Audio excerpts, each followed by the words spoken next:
Hello friends, welcome to the class. Indian Polity presented by Sangati sir. Telegram, WhatsApp channel and Android app Sangati sir Academy ಅನ್ನುವಂಥದ್ದು.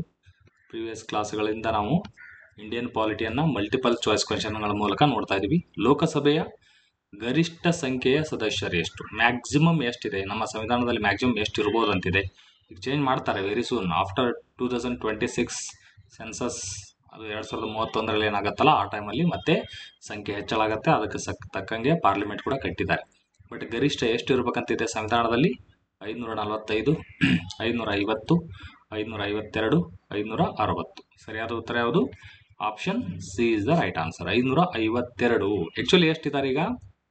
543 ಮಾತ್ರ ಇರ್ತಾರೆ elected. Actually +2 2 Anglo Indians ಇದ್ರಲ್ಲ, ಈ Anglo ಇಂಡಿಯನ್ಸನ್ನು ಈಗ nominate ಮಾಡೋದು stop ಮಾಡಿದ್ದಾರೆ. ಈಗಿಲ್ಲ ಇವರು. ಈ ಸದ್ಯದ ಸಂಖ್ಯೆ ಎಷ್ಟು ಅಂದರೆ, ಎಷ್ಟು ಕಾನ್ಸ್ಟಿಟ್ಯೂನ್ಸಿ ಇದಾವೆ ನಮ್ಮ ದೇಶದಲ್ಲಿ ಅಂತಂದರೆ, ಲೋಕಸಭಾ ಕ್ಷೇತ್ರಗಳು ಎಷ್ಟಿದಾವೆ? 543 ಮಾತ್ರ. 543 MP ಮಾತ್ರ ಇರ್ತಾರೆ. ಬಟ್ ಮ್ಯಾಕ್ಸಿಮಮ್ ಎಷ್ಟಿರ್ಬೋದು ಅಂದರೆ 552 ಮಾತ್ರ ಇರೋಕ್ಕಾಗತ್ತೆ. ಅದಕ್ಕಿಂತ ಜಾಸ್ತಿ ಮಾಡೋಕ್ಕಾಗಲ್ಲ ಈಗ ಸದ್ಯಕ್ಕೆ. ಜಾಸ್ತಿ ಮಾಡಬೇಕಾದ್ರೆ ಏನು ಮಾಡಬೇಕು? ಸ್ಪೆಷಲ್ ಮೆಜಾರಿಟಿಯಲ್ಲಿ ಸಂವಿಧಾನ ತಿದ್ದುಪಡಿ ಮಾಡಬೇಕು. ಸ್ಪೆಷಲ್ ಮೆಜಾರಿಟಿ ಅಂದ್ರೆ ಏನು? 2/3 of the present and voting ಕೇಂದ್ರದಲ್ಲಿ ಆ್ಯಂಡ್ ರಾಜ್ಯಗಳಲ್ಲಿ ಕೂಡ ಅರ್ಧದಷ್ಟು ರಾಜ್ಯಗಳು ಒಪ್ಪಿಗೆ ಕೊಡಬೇಕು. ಈಗ ಎಷ್ಟು ರಾಜ್ಯಗಳಿದಾವೆ ನಮ್ಮ ದೇಶದಲ್ಲಿ? 28 ರಾಜ್ಯ ಇದಾವೆ. ಜಮ್ಮು ಕಾಶ್ಮೀರ ಮುಂದೆ ರಾಜ್ಯ ಆಗ್ಬೋದು, ಅದು ಕೇಂದ್ರಾಡಳಿತ ಆಗುತ್ತಲ್ಲ. 28 ಅಂದ್ರೆ ಅರ್ಧಕ್ಕಿಂತ ಹೆಚ್ಚು ಅಂದರೆ ಎಷ್ಟು? ಇಲ್ಲಿ 15. ಅದರ ಅರ್ಧ ಅಂದ್ರೆ 14 ಆಗುತ್ತೆ. +1 15. 14 ಅಂದರೆ ಈಕ್ವಲ್ ಆಗಿಬಿಡ್ತದಲ್ಲ, ಅದಕ್ಕಿಂತ ಜಾಸ್ತಿ. ಸೊ 15 ರಾಜ್ಯಗಳು ಪರ್ಮಿಷನ್ ಕೊಡಬೇಕು. ಈ 15 ರಾಜ್ಯ ಪರ್ಮಿಷನ್ ಕೊಡ್ತಾವಲ್ಲ ಸಂಖ್ಯೆಯನ್ನು ಜಾಸ್ತಿ ಮಾಡೋದಕ್ಕೆ, ಯಾವ ಮೆಜಾರಿಟಿಯಲ್ಲಿ ಇರ್ತದೆ? ಅದು ಕೇವಲ ಸಿಂಪಲ್ ಮೆಜಾರಿಟಿಯಲ್ಲಿ. ವಿಧಾನಸಭೆ, ವಿಧಾನ ಪರಿಷತ್ ಎರಡು ಕಡೆ ಹೋಗಿ ಬರಬೇಕು. ಓಕೆ, ಸಿಂಪಲ್ ಮೆಜಾರಿಟಿಯಲ್ಲಿ ಆಗತ್ತೆ. ರೈಟ್, ಸಿಂಪಲ್ ಮೆಜಾರಿಟಿಯಲ್ಲಿ. ವಿಧಾನಸಭೆಯಲ್ಲಿ ಸಿಂಪಲ್ ಮೆಜಾರಿಟಿ. ಕೇಂದ್ರದಲ್ಲಿ ಯಾವುದು ಸ್ನೇಹಿತರೆ? Special majority. 2/3 of the members present and voting and not less than half of the strength. ಇವೆಲ್ಲ ಮೆಜಾರಿಟಿ ಬಗ್ಗೆ ಹೇಳ್ತೀನಿ. ಈಗ ಗೊತ್ತಾಯ್ತಲ್ಲ ನಿಮಗೆ. ಈಗ ನಮ್ಮ ಹೊಸ ಪಾರ್ಲಿಮೆಂಟ್ ಆಯ್ತಲ್ಲ, ಅಲ್ಲಿ ಎಷ್ಟು ಜನರು ಕೂತ್ಕೊಳ್ಳೋಕೆ ಆಸನಗಳನ್ನು ನಿರ್ಮಿಸಿದ್ದಾರೆ? ಟೋಟಲ್ ಎಷ್ಟು ಜನ ಕೂತ್ಕೋಬೋದು ಮ್ಯಾಕ್ಸಿಮಮ್? ಯಾಕಂದರೆ ಅವ್ರಿಗೆ ಗೊತ್ತು 2026 ಈ ಸಂವಿಧಾನದಲ್ಲಿ 2026ರ ನಂತರ ನಡೆದಂಥ ಸೆನ್ಸಸ್ ಜನಗಣತಿ ಪ್ರಕಾರ ಅಲ್ಲಿ ಸಂಖ್ಯೆಯನ್ನು ಚೇಂಜಸ್ ಮಾಡ್ಕೊಳ್ಳಿ ಅಂತ ಇಲ್ಲಿ ಸಂವಿಧಾನದಲ್ಲಿ ಇದೆ. ಈಗ ತಿದ್ದುಪಡಿ ಮಾಡಿದ್ದಾರೆ. ಅದಕ್ಕೋಸ್ಕರ ಈಗ ನೆಕ್ಸ್ಟ್ ಚೇಂಜ್ ಆಗತ್ತಂತ ಹೊಸ ಸಂವಿಧಾನವನ್ನು, ಹೊಸ ಸಂಸತ್ ಭವನವನ್ನು ಅದೇ ರೀತಿ ಕಟ್ಟಿದ್ದಾರೆ. ಸೊ ಲೋಕಸಭೆಯಲ್ಲಿ ಎಷ್ಟು ಸ್ಥಾನಗಳು ಅಂದರೆ ಆಸನಗಳು, ಎಷ್ಟು ಆಸನಗಳ ಕೂತ್ಕೊಳ್ಳೋಕೆ ಮಾಡಿದ್ದಾರೆ, ಮತ್ತು ರಾಜ್ಯಸಭೆಯಲ್ಲಿ ಎಷ್ಟು ಮಾಡಿದ್ದಾರೆ. ಸೊ ಅದಕ್ಕೆ ತಕ್ಕಂಗೆ ಅದರ ಹತ್ರ ಆಸುಪಾಸಿನಲ್ಲಿ ಆಗತ್ತೆ. ಅದಕ್ಕೋಸ್ಕರ ಅದನ್ನು ಮುಂದಾಲೋಚನೆ ಮಾಡಿದ್ದಾರೆ. ಈಗ ನೀವು ಕೂಡ ಮನೆ ಕಟ್ತೀರಿ ಅನ್ಕೊಳ್ಳಿ. ನಿಮ್ಗೆ 2 ಮಕ್ಕಳು, 3, 4, ಈಗ ನಿಮಗಿರಲ್ಲ, ಮೋಸ್ಟ್ಲಿ ನಿಮ್ಮ ತಂದೆ ತಾಯಿಗೆ 4. ಈಗೆಲ್ಲ ಇಬ್ಬರಿಗೆ ಒಬ್ಬರು ಇದ್ರೆ ಮುಗಿದೋಯ್ತು ಕತೆ. ಯಾಕಂದರೆ ಎಜುಕೇಷನ್ ಆ್ಯಂಡ್ ಹೆಲ್ತ್ ತುಂಬ ಕಾಸ್ಟ್ಲಿ ಆಗಿಬಿಟ್ಟಿದೆಯಲ್ಲ. ಅಟ್ಲೀಸ್ಟ್ ಅದಕ್ಕೋಸ್ಕರ ಆದರೂ ಹೆದರಿ ಜನ ಈಗ 2 ಮಕ್ಕಳು ಅಂತ ಸ್ಟಾಪ್ ಮಾಡಿದ್ದಾರೆ. ಯಾಕೆ? ಎಜುಕೇಷನ್ ತುಂಬ ಕಾಸ್ಟ್ಲಿ. ಎಸ್ಪೆಷಲಿ ಇಲ್ಲಿ ಬೆಂಗಳೂರಲ್ಲಿ ಒಂದು ಮಿನಿಮಮ್ LKG ಅದೆಲ್ಲ ಹೋಗ್ಬೇಕಂದ್ರೆ 2 ಲಕ್ಷದಿಂದ ಸ್ಟಾರ್ಟ್ ಆಗುತ್ತೆ. ಮಿನಿಮಮ್ ಯಾವುದೋ ಭಾಳ ಸಿಂಪಲ್ ಸ್ಕೂಲ್ ಇದೆ ಅಂದರೆ ಮಿನಿಮಮ್ 1 ಲಕ್ಷ. ತುಂಬ ಸಿಂಪಲ್ ಅದು. ಅಂಥ ಸ್ಕೂಲಿಗೂ ಕೂಡ 1 ಲಕ್ಷ ಇರ್ತದೆ. ಬಟ್ ನಾರ್ಮಲ್ ಎವರೇಜ್ ಇದ್ದಿದೆ ಅಂದರೆ 2 ಲಕ್ಷ ಆ ಥರ ಇರ್ತದೆ. ತುಂಬ ಚೆನ್ನಾಗಿರೋದು 3 ಲಕ್ಷ, 4 ಲಕ್ಷ, 5 ಲಕ್ಷ ಒಂದು ವರ್ಷಕ್ಕೆ ಅಷ್ಟು ಫೀಸ್ ಇರ್ತದೆ ಒಂದೊಂದು ಮಗ. ಅದಕ್ಕೋಸ್ಕರ ಆಲ್ಮೋಸ್ಟ್ ಈಗ ಎಲ್ಲರೂ ಚೆನ್ನಾಗಿದ್ದಾರೆ. 2 ಮಕ್ಕಳು ಇರಲಿ ಅಂತ ಸ್ಟಾಪ್ ಆಗಿದೆ. ಓಕೆ, ನಮ್ಮ ದೇಶದ ಟೋಟಲ್ ಫರ್ಟಿಲಿಟಿ ರೇಟ್ ಎಷ್ಟಿದೆ ಅದನ್ನು ಕೂಡ ಎಕ್ಸಾಮಲ್ಲಿ ಕೇಳಿದ್ದಾರೆ. ಟೋಟಲ್ ಫರ್ಟಿಲಿಟಿ ರೇಟ್, TFR ಅಂತೀವಿ. ಟೋಟಲ್ ಫರ್ಟಿಲಿಟಿ ರೇಟ್ ಅಂದ್ರೆ ಏನು ಅಂತ ಕೂಡ ಕೇಳಿದ್ದಾರೆ. ಹಂಗಂದ್ರೇನು? ಒಬ್ಬ ಮಹಿಳೆ ತನ್ನ ಜೀವಿತಾವಧಿಯಲ್ಲಿ ಅಂದರೆ ತನ್ನ ಪ್ರೊಡಕ್ಟಿವ್, ಯಾವಾಗ ಮಕ್ಕಳನ್ನು ಜನ್ಮ ನೀಡುವಂಥ ವಯಸ್ಸಿರ್ತದೆ ಆ ವಯಸ್ಸಿನಲ್ಲಿ ಎಷ್ಟು ಮಕ್ಕಳಿಗೆ ಜನ್ಮ ನೀಡಬಹುದು. ನಮ್ಮ ಭಾರತ ದೇಶದಲ್ಲಿ ಸದ್ಯಕ್ಕೆ ಎಷ್ಟಿದೆ ಜನಸಂಖ್ಯೆ ಆಧಾರದಲ್ಲಿ ನೋಡ್ತೀವಲ್ಲ, ಆ ಥರ TFR, ಟೋಟಲ್ ಫರ್ಟಿಲಿಟಿ ರೇಟ್, ಒಟ್ಟು ಫಲವತ್ತತೆಯ ರೇಟನ್ನು ಕೇಳ್ತಾರೆ. ಎಷ್ಟಿದೆ ಭಾರತದ್ದು ಮತ್ತು ಕರ್ನಾಟಕದ್ದು ಎಷ್ಟು ಕೇಳಿದ್ದಾರೆ ಎಕ್ಸಾಮಲ್ಲಿ. ಇದು ನೆನಪು ಕಮೆಂಟ್ ಮಾಡಿ. ಆ್ಯಕ್ಚುಲಿ ಐಡಿಯಲಿ ಎಷ್ಟಿದು TFR ಅನ್ನೋದು ಅದೊಂದು ಪಾಯಿಂಟ್ ನೆನ್ಪಿಟ್ಕೊಳ್ಳಿ, ಅದು ಕೂಡ ಕೇಳಿದ್ದಾರೆ. ಐಡಿಯಲಿ 2.1 ಇರಬೇಕು. ಅಂದರೆ 2 ಜನ ಅಂದರೆ 20 ಜನ ಕಪಲ್ಸ್ ಇದ್ದಾರೆ ಅನ್ಕೊಳ್ಳಿ, ಅವರಿಗೆ 21 ಜನ ಮಕ್ಕಳಾಗಬೇಕು. 20 ಜನ ಕಪಲ್ಸ್ ಅಂದ್ರೆ ಏನು? 10 ಜನ ಗಂಡ ಹೆಂಡತಿ ಆದಂಗೆ ಆಯ್ತಲ್ಲ, ಅವ್ರಿಗೆ 21. ಅಂದರೆ ಒಂದು ಎಕ್ಸ್ಟ್ರಾ. ಯಾಕಂದ್ರೆ ಏನಾದರೂ ಒಂದು ಹೆಚ್ಚು ಕಮ್ಮಿ ಆಗಿ ಮಗು ಹೋಯ್ತಾ ಹೋದರೆ, ಸೊ ಇದು ಐಡಿಯಲ್. ಇದು ಎಲ್ಲ ದೇಶಕ್ಕೂ ಐಡಿಯಲ್ ಇಷ್ಟು ಇರಲೇಬೇಕು. ಇದಕ್ಕಿಂತ ಕಡಿಮೆ ಇದ್ರೂ ಡೇಂಜರ್, ಇದಕ್ಕಿಂತ ಜಾಸ್ತಿ ಇದ್ರೂ ಡೇಂಜರ್. ಇದಕ್ಕಿಂತ ಜಾಸ್ತಿ ಇದ್ರೆ ಎಷ್ಟು ಡೇಂಜರ್ ಅಂತೀವಲ್ಲ, ಅದಕ್ಕಿಂತ ಕಡಿಮೆ ಇದ್ರೆ ಅದಕ್ಕಿಂತ ಡೇಂಜರ್ ಅದು. ಯಾಕೆ? ಜಪಾನದಲ್ಲಿ ಆಗಿದೆ ನೋಡಿ. ಈಗ ಚೈನಾದಲ್ಲಿ ಮತ್ತೆ ಒನ್ ಚೈಲ್ಡ್ ಪಾಲಿಸಿ ಇತ್ತಲ್ಲ, ಅಂತ ತೆಗೆದಾಕಿ ನಿಮ್ಮ ಮನಸ್ಸಿಗೆ ಒಂದಷ್ಟು ಮಾಡ್ಕೊಳ್ಳಿ ಮಕ್ಕಳನ್ನ ಅಂತ ಹೇಳ್ಬಿಟ್ರು. ಜಪಾನಲ್ಲಿ ನೀವು ಮಕ್ಕಳು ಮಾಡ್ಕೊಂಡು ನಾವೇ ಅವರಿಗೆಲ್ಲ ಸ್ಕೂಲ್ ಕಲಿಸ್ತೀವಿ ಅಂತ ಅದು ಕೂಡ ಹೇಳಿದೆ. Okay, so TFR total fertility rate minimum 2. ನಾವಿಬ್ಬರು ನಮಗಿಬ್ಬರು ಒಂದು ಸಾಂಗ್ ಇತ್ತಲ್ಲ, ಅದ್ರ ತಕ್ಕಂಗೆ ಟೋಟಲ್ ಫರ್ಟಿಲಿಟಿ ರೇಟ್ ನೋಡ್ಬಿಟ್ಟು ಆ ಸಾಂಗ್ ಹಾಡಿದಾರ ಅವ್ರು ಅಲ್ವಾ. 2.1 ಇರಬೇಕು. ಅಂದ್ರೆ ಒಂದು ಕಪಲ್ ಗಂಡ ಹೆಂಡತಿ ಸೇರಿ 2 ಮಕ್ಕಳು ಅಂದ್ರೆ 2.1 ಅಂದ್ರೆ 20 ಜನ ಡೆತ್ ಆದ್ರೆ 21 ಮಕ್ಕಳು ಇರಬೇಕು. ಯಾಕಂದ್ರೆ ಆ ಒಂದು ಮಗು ಏನಾದರೂ ಆದರೆ ಅಂತ ಆ ಉದ್ದೇಶದಿಂದ 2.1 ಇಟ್ಟಿರ್ತಾರೆ, ಎಕ್ಸಾಕ್ಟ್ 2 ಇಟ್ಟಿಲ್ಲ. ಓಕೆ, ನಾವಿಬ್ಬರು ನಮಗಿಬ್ಬರು ಸಾಂಗಲ್ಲಿ ಸ್ವಲ್ಪ ಲಿರಿಕ್ಸ್ ಅನ್ನ ಚೇಂಜ್ ಮಾಡಬೇಕು. ನಾವಿಬ್ಬರು ನಮಗೆ 2.1 ಮಕ್ಕಳು ಅಂತ ಆ ಥರ. Okay, which among the following, ಇಲ್ಲಿ ನೋಡಿ, ಭಾರತದ ಮೊದಲ ಸಾರ್ವತ್ರಿಕ ಚುನಾವಣೆಯ ನಂತರ ಲೋಕಸಭೆಯ ಸದಸ್ಯರ ಸಂಖ್ಯೆ ಈಗ ಸದ್ಯಕ್ಕೆ ಎಷ್ಟು? ಈಗ 18ನೇ ಲೋಕಸಭೆ ಆದ ನಂತರ 543 ಸಂಖ್ಯೆ ಇದೆ ಅಂತ ಹೇಳ್ತೀವಿ. ಬಟ್ ಮೊದಲ ಲೋಕಸಭೆ 1952ರಲ್ಲಿ ಎಲೆಕ್ಷನ್ ನಡೀತದಲ್ಲ, ಎಷ್ಟು ಜನ MP ಗಳು ಆಯ್ಕೆ ಆಗಿದ್ರು, ಎಷ್ಟು ಕಾನ್ಸ್ಟಿಟ್ಯೂನ್ಸಿಗಳಿದ್ದವು, ಎಷ್ಟು ಲೋಕಸಭೆ ಮತಕ್ಷೇತ್ರಗಳಿದ್ದವು? 289, 389, 489, 500. ಎಷ್ಟಿದು ಸ್ನೇಹಿತರೆ? ಪೋಲ್ ಮಾಡ್ಬೋದಾ? ಎಸ್, ಸರಿಯಾದ ಉತ್ತರ 489. 489. ಇದು ಕೂಡ ಕ್ವಶನ್, ಇವೆಲ್ಲ ಕೇಳಿದಂಥ ಕ್ವಶನ್ ಸ್ನೇಹಿತರೆ ರಿಪೀಟ್ ಆಗ್ತಿರ್ತಾವೆ. ಅವ್ರಿಗೆ ಎಲ್ಲಿ ಹುಡುಕಾಡಿದ್ರು ಪಾಲಿಟಿಯಲ್ಲಿ ಎಕ್ಸ್ಟ್ರಾ ಕ್ವಶನ್ ಕೇಳೋದಿಲ್ಲ, ಇಷ್ಟೇ ಇವನ್ನೇ ಹೇಳ್ಬೇಕು. ಆಲ್ಮೋಸ್ಟ್ ಎಲ್ಲ ಕ್ವಶನ್ ನಾವು ಡಿಸ್ಕಸ್ ಮಾಡ್ತಾ ಹೋಗ್ತೀವಿ. ಇದರಿಂದ ಪಾಲಿಟಿ ತುಂಬಾ ಸರ್ತಿ ರಿವಿಷನ್ ಆಗ್ತದೆ. ಕೇಳುವಂಥ ಕ್ವಶನ್ಗೆ ಆನ್ಸರ್ ನೀವು ಕೂಡ ಅದನ್ನು ಸರ್ಚ್ ಮಾಡ್ತಾ ಹೋದ್ರೆ ಮತ್ತೆ ಇನ್ನೂ ಹೆಚ್ಚಿನ ರೀತಿ ರಿವಿಷನ್ ಆಗ್ತದೆ. ಈ ಕೆಳಗಿನವುಗಳಲ್ಲಿ ರಾಜ್ಯಗಳಿಗೆ ರಾಜ್ಯಸಭೆಯಲ್ಲಿ ಪ್ರಾತಿನಿಧ್ಯದ ಆಧಾರ ಯಾವುದು? ಅಂದ್ರೆ ಈಗ ಕರ್ನಾಟಕಕ್ಕೆ ಎಷ್ಟಿದೆ ರಾಜ್ಯಸಭೆಯಲ್ಲಿ? 12 ಜನ ಅಂತ ಹೇಳ್ತೀವಿ. UPಗೆ ಎಷ್ಟಿದೆ ಸಂಖ್ಯೆ? ಅದನ್ನ ಕಮೆಂಟ್ ಮಾಡ್ಬೋದಾ? ಹೈಯೆಸ್ಟ್ ಇರೋದು UPಗೆ ಅಂತ ಹೇಳ್ತೀವಿ. ಎಷ್ಟು ಅಂತ ಕೂಡ ಕೇಳಿದ್ದಾರೆ. ಅಷ್ಟು ಜನ ಇದೆಯಲ್ಲ. ಇದು ಹೇಗೆ ಡಿಸೈಡ್ ಮಾಡ್ತಾರೆ? ಕರ್ನಾಟಕಕ್ಕೆ ಯಾಕೆ 12, UPಗೆ ಯಾಕೆ ಇಷ್ಟು ಜಾಸ್ತಿ, ಬೇರೆ ರಾಜ್ಯಗಳಿಗೆ ಮತ್ತೊಂದು ಬೇರೆ ಯಾಕೆ? ಆ ಒಂದು ಏರಿಯಾ ಇರ್ತದಲ್ಲ, ಆ ರಾಜ್ಯದ ಏರಿಯಾ ಮೇಲೆ ಡಿಪೆಂಡ್ ಆಗಿರ್ತದ ಇದು, ಅಥವಾ ಆ ರಾಜ್ಯದ ಜನಸಂಖ್ಯೆ ಮೇಲೆ ಡಿಪೆಂಡ್ ಆಗಿರ್ತದ, ಅಥವಾ ಎರಡರ ಮೇಲೆ, ಏರಿಯಾ ಮತ್ತು ಜನಸಂಖ್ಯೆ ಎರಡರ ಮೇಲೂ ಕೂಡ ಡಿಪೆಂಡ್ ಆಗಿರ್ತದೆ, ಅಥವಾ ಈ ಎರಡೂ ಸಂಬಂಧ ಇಲ್ಲ, ಹಂಗೆ ಸುಮ್ಮ ರ್ಯಾಂಡಮ್ ಆಗಿ ಹಾಕಿದಾರ? ಎ ಅಥವಾ B ಎರಡೂ ಕೂಡ ಸಂಬಂಧ ಇಲ್ಲ ಅದಕ್ಕೆ ಅಂತ.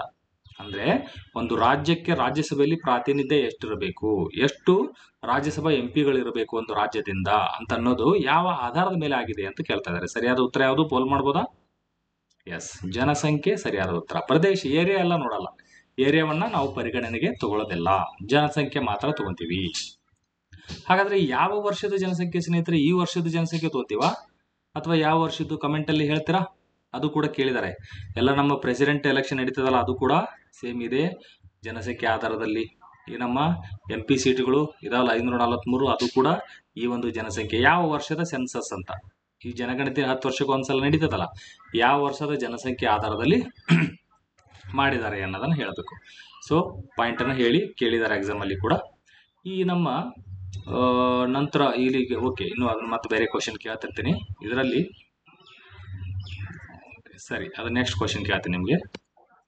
ಈಗ ಮತ್ತೆ ಕೇಳಿದ್ರೆ ಕನ್ಫ್ಯೂಸ್ ಆಗ್ತದೆ. ಕೆಳಗಿನವುಗಳು ಈ ಶಿಫಾರಸು ಮಾಡಿದರೆ ಮಾತ್ರ ಭಾರತದಲ್ಲಿ ಹೊಸ ಅಖಿಲ ಭಾರತ ಸೇವೆಗಳನ್ನು ಪ್ರಾರಂಭಿಸುವರು. ಆಲ್ ಇಂಡಿಯಾ ಸರ್ವಿಸ್ ಅಂತೀವಲ್ಲ, ಹೊಸ ಆಲ್ ಇಂಡಿಯಾ ತುಂಬಾ ಪವರ್ಫುಲ್ ಇರುವಂತದ್ದು ಯಾವುದು ನಮ್ಮ ಇಡೀ ದೇಶದಲ್ಲಿ? ನೀವೇನೇ ಎಕ್ಸಾಮ್ ಬರೆದು KS ಬರೆದು 1ನೇ ರ್ಯಾಂಕ್ ಆಗಿದ್ರು ಕೂಡ ನೀವು ಯಾರಿಗೆ ರಿಪೋರ್ಟ್ ಆಗಬೇಕು? ಹೋಗಿ ನೀವು ಅಸಿಸ್ಟೆಂಟ್ ಕಮಿಷನರ್ ಆಗಿದ್ರು IAS ಇದ್ದವರಿಗೆ ರಿಪೋರ್ಟ್ ಆಗಬೇಕು. ಅದು all India service. IPS police service ಅಲ್ಲಿ ಇಂಡಿಯನ್ ಪೊಲೀಸ್ ಸರ್ವಿಸ್, ಅದು ಆಲ್ ಇಂಡಿಯಾ ಸರ್ವಿಸ್. ಇನ್ನೊಂದು ಯಾವುದು ಸ್ನೇಹಿತರೆ? ಆಲ್ ಇಂಡಿಯಾ ಇಂಡಿಯನ್ ಫಾರೆಸ್ಟಾ? ಇಂಡಿಯನ್ ಫಾರೆಸ್ಟ್ ಸರ್ವಿಸ್ ಅದು. Okay, Indian forest service. Foreign ಅಲ್ಲ, ಫಾರೆನ್ ಸರ್ವಿಸ್ ಅದು ಸೆಂಟ್ರಲ್ ಸರ್ವಿಸ್ ಅದು. ಓಕೆ, ಇವು 3 ಮಾತ್ರ ಆಲ್ ಇಂಡಿಯಾ, ತುಂಬಾ powerful. Okay, all over India transfer ಎಲ್ಲ ಆಗ್ತಿರ್ತದೆ. ಇಲ್ಲಿ ಇವ್ರನ್ನೆಲ್ಲ ಕೇಂದ್ರ ಸೆಲೆಕ್ಟ್ ಮಾಡಿ ರಾಜ್ಯಗಳಿಗೆ ಕಳಿಸ್ತಾರೆ. ಇದನ್ನ ರಾಜ್ಯದಲ್ಲಿ ಕೆಲಸ ಮಾಡ್ತಾರೆ ಇವರು. ಕೇಂದ್ರದಲ್ಲಿ ಒಂದು 5 ವರ್ಷಕ್ಕೆ ಮಾತ್ರ ಡೆಪ್ಯುಟೇಷನ್ಗೆ ಹೋಗ್ಬೋದು, ಅಥವಾ ನೀವು ಕರ್ನಾಟಕದಲ್ಲಿ ಯಾರಾದರೂ IPS IAS ಆಗಿ IFS ಆಗಿ ಬೇರೆ ರಾಜ್ಯಕ್ಕೆ ಏನಾದರೂ ಕ್ಯಾಡರ್ ಸೆಲೆಕ್ಟ್ ಆಗಿ ಅಲ್ಲಿ ಹೋಗಿದ್ರಿ ಅಂದ್ರೆ ನೀವು ಒಂದು 5 ವರ್ಷ ಬೇಕಾದ್ರೆ ಕರ್ನಾಟಕ ಕೂಡ ಡೆಪ್ಯುಟೇಷನ್ ಮೇಲೆ ಬರ್ಬೋದು. 5 ವರ್ಷ ಇಲ್ಲಿ ಬಂದು DC ಆಗಿ ಅಥವಾ ಬೇರೆ ಬೇರೆ ಸೆಕ್ರೆಟರಿಯಲ್ ಕೂಡ 5 ವರ್ಷ ಅಷ್ಟೇ ಅವಕಾಶ ಇರ್ತದೆ. ಬೇರೆ ಕ್ಯಾಡರ್ ಸಿಕ್ಕಾಗೂ ಕೂಡ ನೀವು ಕರ್ನಾಟಕಕ್ಕೆ ಬಂದು ಹೋಗ್ಬೋದು, ಬಟ್ 5 ವರ್ಷ. ಅದಕ್ಕೆ ಕರ್ನಾಟಕ ಕ್ಯಾಡರ್ ಸಿಕ್ಬಿಟ್ರೆ ನೀವು ಸರ್ವಿಸ್ ಪೂರ್ತಿ ಇಲ್ಲೇ ಇರ್ತೀರಿ. ಒಂದು 5 ವರ್ಷ ಮಾತ್ರ ಡೆಲ್ಲಿಗೆ ಹೋಗ್ಲೇ ಬರ್ಬೇಕಂತ ಒಂದು ಕಂಪಲ್ಸರಿ ಇದೆ. ಕೆಲವೊಂದು ಜನ ಅವಾಯ್ಡ್ ಮಾಡ್ತಾರೆ, ಕೆಲವೊಂದು ಜನ ಹೋಗಿ ಬರ್ತಾರೆ. 5 ವರ್ಷ ಡೆಲ್ಲಿಯಲ್ಲಿ ಕೂಡ ಕೆಲಸ ಮಾಡ್ಬೇಕು ಕೇಂದ್ರ ಸರ್ಕಾರದಲ್ಲಿ. ಯಾರು ಶಿಫಾರಸು ಮಾಡ್ಬೇಕು ಸ್ನೇಹಿತರೆ? ಈಗ ಹೊಸದಾಗಿ IAS IPS IFS ಇದೆಯಲ್ಲ, ಈಗ ಇಂಡಿಯನ್ ಜುಡಿಷಿಯಲ್ ಸರ್ವಿಸ್ ಮಾಡ್ಬೇಕಂತೂ ಕೂಡ ಇದೆ. ಆಲ್ ಇಂಡಿಯಾ ಸರ್ವಿಸ್ ಇನ್ನ ಮಾಡಿಲ್ಲ, ಮಾಡ್ಬೇಕಂತ. ಈ ತರ ಮಾಡ್ಬೇಕಂದ್ರೆ ಯಾರು ಪರ್ಮಿಷನ್ ಕೊಡಬೇಕು? ಯಾರು ಅದನ್ನ ಶಿಫಾರಸು ಮಾಡ್ಬೇಕು? ಅದನ್ನ ರಾಷ್ಟ್ರಪತಿಯವರು ಮಾಡಬೇಕಾ, ರಾಜ್ಯಸಭೆ ಮಾಡಬೇಕಾ, ಲೋಕಸಭೆನ, ಮಂತ್ರಿಗಳ ಪರಿಷತ್ತು, ಕೌನ್ಸಿಲ್ ಆಫ್ ಮಿನಿಸ್ಟರ್ ಅಂತೀವಲ್ಲ ಅವ್ರು ಮಾಡ್ತಾರ? ಸರಿಯಾದ ಉತ್ತರ ಯಾವುದು? ರಾಜ್ಯಸಭೆ. ಯಾವ ಆರ್ಟಿಕಲ್ ಹೇಳಿ? ಇದು ಕೂಡ ಸಾಕಷ್ಟು ಬಾರಿ ರಿಪೀಟ್ ಆಗಿದೆ. ಯಾವ ಆರ್ಟಿಕಲ್ ಅಲ್ಲಿ ಈ ತರ ಕೊಟ್ಟಿದ್ದಾರೆ ಮತ್ತು ಯಾವ ಮೆಜಾರಿಟಿ? ರಾಜ್ಯಸಭೆಯವರು ಈ ತರ ಪರ್ಮಿಷನ್ ಕೊಡ್ತಾರ ಅಂತ ಹೇಳ್ತೀವಿ, ಶಿಫಾರಸನ್ನ ಮಾಡ್ತಾರೆ, ಅವಾಗ ಮಾತ್ರ ಆಲ್ ಇಂಡಿಯಾ ಸರ್ವಿಸ್ ಮಾಡಬಹುದು. ಬಟ್ ಯಾವ ಆರ್ಟಿಕಲ್ ಅಲ್ಲಿ ಈ ತರ ಕೊಟ್ಟಿದ್ದಾರೆ ಅದನ್ನು ಎಕ್ಸಾಮ್ ಅಲ್ಲಿ ಕೇಳಿದ್ದಾರೆ. ನಂತರ ಇದು ಯಾವುದರಲ್ಲಿ ಯಾವ ಆರ್ಟಿಕಲ್ ಕೊಟ್ಟಿದ್ದಾರೆ ಅದೊಂದು ಪಾಯಿಂಟ್ ಅನ್ನು ಹೇಳಿ ಮತ್ತು ಯಾವ ಮೆಜಾರಿಟಿ ಅನ್ನೋದು ಕೂಡ ಹೇಳಿ. ಇನ್ನೊಂದು, ರಾಜ್ಯಸಭೆಗೆ ಸ್ವಲ್ಪ ಸ್ಪೆಷಲ್ ಪವರ್ ಇದೆ, ಅದರಲ್ಲಿ ಇದು ಕೂಡ ಬಂದು ಇನ್ನೊಂದು 2 ಪವರ್ ಇದಾವೆ. ಇನ್ನು ಆಕ್ಚುಲಿ 4 ಪವರ್ ಅಂತ ಹೇಳ್ತೀವಿ ನಾವು ಟೋಟಲ್. ಆ 4 ಯಾವ್ದಾದ್ರು ನೆನಪಿದ್ರೆ ಹೇಳ್ಬೋದಾ? ಎಮರ್ಜೆನ್ಸಿ ರಿಲೇಟೆಡ್ ಕೂಡ ಒಂದಿದೆ. ಓಕೆ, ಸೊ ಇದೊಂದು ಆಯ್ತು, 2 ಆಯ್ತು. ಇನ್ನ 2 ಯಾವುವು ಹೇಳ್ತೀರಾ? ರಾಜ್ಯಸಭೆಗೆ ಸ್ಪೆಷಲ್ ಅಂದ್ರೆ ಲೋಕಸಭೆಗಿನ ಹೆಚ್ಚಿನ ಪವರ್. ಈ ಒಂದು 4 ವಿಷಯದಲ್ಲಿ ಅಷ್ಟೇ ಹೆಚ್ಚಿನ ಪವರ್ ಲೋಕಸಭೆಗೆ ಇದಾವೆ, ರಾಜ್ಯಸಭೆಗೆ ಅಷ್ಟಪರ್ ಇರಲ್ಲ. ಆದ್ರೂ ಒಂದು 4 ವಿಷಯಗಳಲ್ಲಿ ಮಾತ್ರ ಟಾಪರ್ ಇಟ್ಟಿದ್ರು ಇವ್ರಿಗೂ ಒಂದು ವ್ಯಾಲ್ಯೂ ಇದೆ ಅಂತ. ಓಕೆ, ಇದನ್ನ KS ಅಲ್ಲಿ ಕೂಡ ಕೇಳೋ ಸಾಧ್ಯತೆ ಇರ್ತದೆ. MLC ವಿಧಾನ ಪರಿಷತ್ತು ಮತ್ತು ರಾಜ್ಯಸಭೆ ಎರಡು ಕೂಡ ವೇಸ್ಟ್ ಆಯಿವು ಅಂತಂದ್ರೆ ರಾಜ್ಯಸಭೆ ವೇಸ್ಟ್ ಅನ್ನಕ್ಕಾಗಲ್ಲ, ಕಂಪಲ್ಸರಿ ಬೇಕಾದ ಅವಶ್ಯಕತೆ ಇದೆ. ಮತ್ತು ವಿಧಾನ ಪರಿಷತ್ ಅವಶ್ಯಕತೆ ಇಲ್ಲ, ಸುಮ್ಮನೆ ಕಿತ್ತು ಬಿಸಾಕ್ಬೇಕು. ಯಾಕಂದ್ರೆ ಸುಮ್ಮನೆ ಅಷ್ಟೊಂದು ಜನ ಅಲ್ಲಿಂದ ಅಲ್ಲಿ ಅವ್ರಿಗೆಲ್ಲ ಕೊಟ್ಟು ಅವ್ರು ಬರೀ ನ್ಯೂಸ್ ಪೇಪರ್ ಹಿಡ್ಕೊಂಡ್ ಬಂದು ಆ ನ್ಯೂಸ್ ಪೇಪರ್ ಹಂಗೆ ಕೊಟ್ಟಾರೆ ಹಿಂಗೆ ಕೊಟ್ಟಾರೆ, ಬರೀ ಅದೇ ಡಿಸ್ಕಷನ್ ಅಲ್ಲಿ. ಸುಮ್ಮನೆ ಯಾಕೆ ಅಂತಂದ್ರೆ ಅನ್ನೆಸೆಸರಿ ಅವರಿಗೆಲ್ಲ ಪೇಮೆಂಟ್ ಕೊಡಬೇಕು, ಅವ್ರಿಗೊಂದು ಆಫೀಸ್ ಕ್ರಿಯೇಟ್ ಮಾಡಬೇಕು ವಿಧಾನ ಪರಿಷತ್ ಇದ್ದವ್ರಿಗೆ. ಅದಷ್ಟು ವ್ಯಾಲ್ಯೂಯಬಲ್ ಅಲ್ಲ, ರಾಜ್ಯಸಭೆದಷ್ಟು ಇಂಪಾರ್ಟೆನ್ಸ್ ಇಲ್ಲೇ ಇಲ್ಲ ಅದಕ್ಕೆ. ರಾಜ್ಯಸಭೆದಷ್ಟು ಇಂಪಾರ್ಟೆನ್ಸ್ ಅದಕ್ಕಿಲ್ಲ. ಅದಕ್ಕೋಸ್ಕರ ವಿಧಾನ ಪರಿಷತ್ ಇರಲಿಲ್ಲ ಅಂದ್ರೂ ಓಕೆ ಅಂತ ನೀವು ಹೇಳ್ಬೋದು. ಈ ವಿಧಾನ ಪರಿಷತ್ತನ್ನ ರಚನೆ ಮಾಡೋದು ಅಥವಾ ತೆಗೆದು ಹಾಕೋದು ಯಾವ ಆರ್ಟಿಕಲ್ ಅಲ್ಲಿ ಕೊಟ್ಟಿದ್ದಾರೆ ಸ್ನೇಹಿತರೆ? ಹೊಸದಾಗಿ ರಚನೆ ಮಾಡಬಹುದು, ಎಸ್ಟಾಬ್ಲಿಷ್ ಮಾಡಬಹುದು ಅಥವಾ ಅಬಾಲಿಷ್ ಮಾಡಬಹುದು. ಯಾವುದದು? ಸಾರ್ವಜನಿಕ ಖಾತೆಗಳ ಸಮಿತಿ, ತುಂಬಾ ಇಂಪಾರ್ಟೆಂಟ್ ಸಮಿತಿ ಇದು. ಪಬ್ಲಿಕ್ ಅಕೌಂಟ್ಸ್ ಕಮಿಟಿ ಅಂತ ಕರಿತೀವಿ. ಈ ಕೆಳಗಿನಲ್ಲಿ ನಾಮಕರಣ ಯಾರು ಮಾಡ್ತಾರೆ ಅಂದ್ರೆ chairman of the public accounts committee. ಇಲ್ಲಿ ಈಗ ಸದ್ಯಕ್ಕೆ ಯಾರಿದ್ದಾರೆ, ಈಗ ರೀಸೆಂಟ್ ಆಗಿ ಮೊನ್ನೆ ಆದ್ರೆ ನೋಡಿ ನಾಮಕರಣ ಮಾಡಿದ್ರೆ ಅವ್ರಿಗೆ ಪಬ್ಲಿಕ್ ಅಕೌಂಟ್ ಕಮಿಟಿ, ಪ್ಯಾಕ್ ಅಂತ ಕರಿತೀವಿ, ಪಬ್ಲಿಕ್ ಅಕೌಂಟ್ಸ್ ಕಮಿಟಿ. ಈ ಪಬ್ಲಿಕ್ ಅಕೌಂಟ್ಸ್ ಕಮಿಟಿ ಈಗ ಪ್ರೆಸೆಂಟ್ ಚೇರ್ಮನ್ ಯಾರು ಎಕ್ಸಾಮ್ ಅಲ್ಲಿ ಕೇಳಿದ್ದಾರೆ. ಇದಕ್ಕೆ ಟೋಟಲ್ ಎಷ್ಟು ಮೆಂಬರ್ಸ್ ಇರ್ತಾರೆ? ಲೋಕಸಭೆ ಮತ್ತು ರಾಜ್ಯಸಭೆ ಇಬ್ರು ಇರ್ತಾರ ಅಥವಾ ಎಷ್ಟು ಮೆಂಬರ್ಸ್ ಇರ್ತಾರೆ? ಇದಕ್ಕೆ ಕೇವಲ ಆಡಳಿತ ಪಕ್ಷದವರು ಮಾತ್ರ ಇರ್ತಾರ? ಇದಕ್ಕೆ ಚೇರ್ಮನ್ ವಿರೋಧ ಪಕ್ಷದವರು ಮಾತ್ರ ಮಾಡ್ಬೇಕಾ? ಅದನ್ನು ಸಂವಿಧಾನದಲ್ಲಿ ಕೊಟ್ಟಿದ್ದಾರಾ? ಈ ತರ ಇವೆಲ್ಲ ಕ್ವಶನ್ಗಳು ನಾ ಕೇಳ್ತಾ ಇರೋದು, ಅವನ್ನ ಹೇಳಿ. ಯಾಕಂದ್ರೆ ಇದ್ರ ಬಗ್ಗೆನೇ ಕ್ವಶನ್ ಕೇಳಿದ್ದಾರೆ. ಆ ಪಾಯಿಂಟ್ ಬಂದಾಗ ಮತ್ತೆ ನಾನು ಡೀಟೇಲ್ ಆಗಿ ಅದ್ರ ಬಗ್ಗೆ ಹೇಳ್ತೀನಿ, ಅದ್ರ ಬಗ್ಗೆ ಮತ್ತೆ ಕ್ವಶನ್ ಇರ್ತಾವು. ಈಗ ಇದನ್ನ ಸ್ವಲ್ಪ ಸರ್ಚ್ ಮಾಡಿ. ಓಕೆ, ಸೊ ಪ್ಯಾಕ್ ತುಂಬಾ ಇಂಪಾರ್ಟೆಂಟ್. ಅದು 3 ಇಂಪಾರ್ಟೆಂಟ್ ಕಮಿಟಿಯಲ್ಲಿ ಇದು ಕೂಡ most important committee, public account committee ಅನ್ನುವಂಥದ್ದು. ಇದರ ಚೇರ್ಮನ್ ಅವರ ಅವಧಿ ಎಷ್ಟು? ಚೇರ್ಮನ್ ಯಾರು ನೇಮಕ ಮಾಡ್ತಾರೆ? ಇಲ್ಲಿ ಯಾರು ನಾಮಕರಣ ಮಾಡ್ತಾರೆ? ಇಲ್ಲಿ ಎಲೆಕ್ಷನ್ ನಡೀತದ ಪ್ಯಾಕ್ಗೆ? ಇಲ್ಲ, ಪ್ಯಾಕ್ ಚೇರ್ಮನ್ ಯಾರು ನಾಮಕರಣ ಮಾಡ್ತಾರೆ? ಯಾರೊಬ್ಬರು. ಯಾರು ಮಾಡ್ತಾರೆ? ರಾಷ್ಟ್ರಪತಿ, ಲೋಕಸಭಾ ಸ್ಪೀಕರ್, ಲೋಕಸಭಾ ಕಾರ್ಯದರ್ಶಿ, ಸಂಸದೀಯ ವ್ಯವಹಾರಗಳ ಕ್ಯಾಬಿನೆಟ್ ಸಮಿತಿ. ಯಾರು ಮಾಡ್ತಾರೆ? ಇಲ್ಲಿ ಸರಿಯಾದ ಉತ್ತರ ಲೋಕಸಭಾ ಸ್ಪೀಕರ್ ಮಾಡ್ತಾರೆ.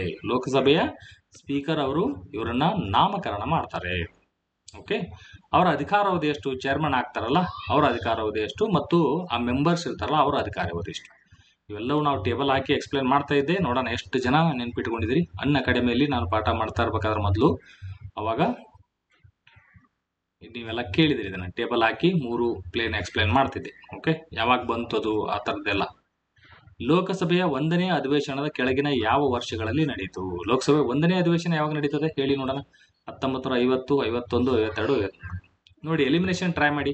1950ರಲ್ಲಿ ಸಂವಿಧಾನ ಜಾರಿಗೆ ಬಂತು, ಬಟ್ ಅವಾಗೇನು ಎಲೆಕ್ಷನ್ ಸ್ಟಾರ್ಟೇ ಆಗಿರಲಿಲ್ಲ, ಹಂಗಾಗಿ ಇದು ಆಗಲ್ಲ.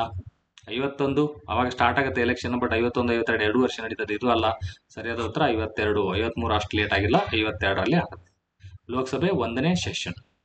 ಯಾವಾಗ, ಯಾವ ಡೇಟ್ ಕೂಡ ಹೇಳ್ತೀರಾ? ಅದನ್ನು ಕೂಡ ಕೆಲವೊಂದು ಎಕ್ಸಾಮ್ ಅಲ್ಲಿ ಕೇಳಿದ್ದಾರೆ. ಅದು ಎಸ್ಪೆಷಲಿ ಸೆಂಟ್ರಲ್ ಗೌರ್ಮೆಂಟ್ ಎಕ್ಸಾಮ್ ಅಲ್ಲಿ ಕೇಳ್ತಾರೆ ಇದನ್ನ.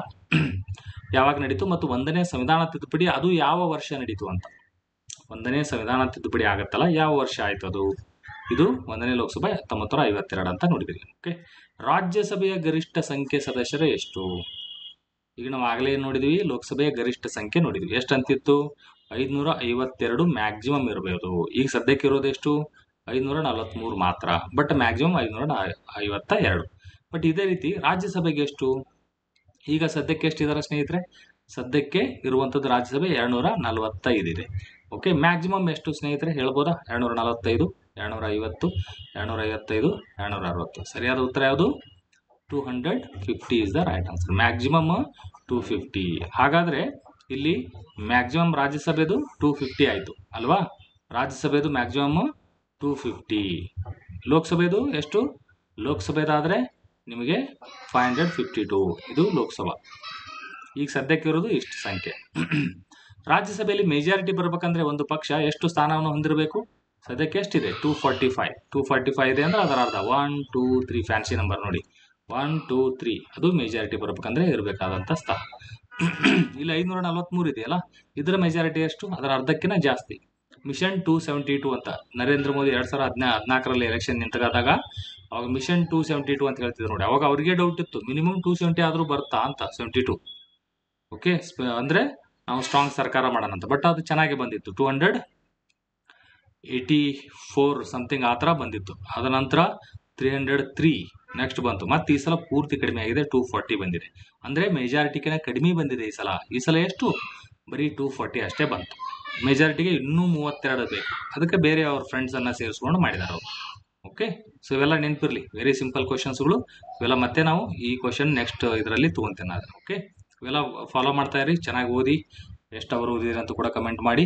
ಇಷ್ಟ ಆಗಿದ್ರೆ ಲೈಕ್ ಮಾಡಿ, ನಿಮ್ಮ ಸ್ನೇಹಿತರು ಕೂಡ ತಿಳಿಸ್ತಾ ಇರಿ. ಜಾಸ್ತಿ ಜನ ಸಬ್ಸ್ಕ್ರೈಬ್ ಆಗಿ ಸ್ನೇಹಿತರು ಕೂಡ ತಿಳಿಸಿ. Thank you.